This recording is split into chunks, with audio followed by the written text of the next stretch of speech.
The best thing that a father can do for his children is to love their mother. The best thing that a woman or a mother can do for her children is to love their father. So it's very, very important that the parents have it right, because this is what the children are watching, this is what they're seeing. The way the mother and father interact is basically teaching them how to interact with each other and how to interact with the world outside of them. So let us have a look at the guidelines that the Bible gives. And I don't think you can improve on the Creator's guidelines. And we're going to have a look at Ephesians, and we're going to be looking at chapter 5 in Ephesians, starting at verse 31. The Bible says, "For this cause shall a man leave his father and his mother, and become joined to his wife, and they shall be as one flesh." Now that's very important. It's important physically, it's important spiritually, it's important emotionally, and it's important mentally, that the man leave his father and his mother. Now they've had him for many, many years, and they've laid, ideally, the right foundation so that when he leaves them and is joined to his wife, then those principles will carry on. And notice the next verse. This is verse 32. It says, "This is a great mystery."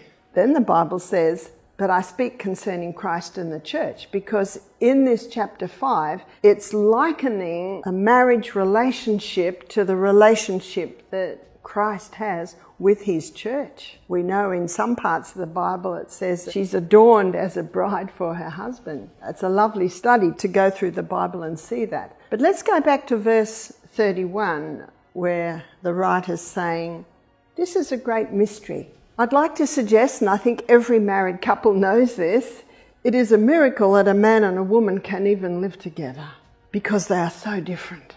They see things so differently. So it is a great mystery that a man and a woman can basically live together. It is a great mystery. But notice the previous verse, very important. This is the number one guideline, that a man leave his father and mother and become joined to his wife, that they become as one flesh. And then the next verse, verse 33, it's only one verse, but it has so much in it. It says, "Nevertheless, I tell you in particular that every man should so love his wife as himself." Now, earlier in the chapter it says, "No man hated his own flesh, but it nourishes the flesh." So that's what the husband is to do to his wife. He's to cherish and he's to nourish her. So nevertheless, I tell you in particular that every one of you so love his wife as himself.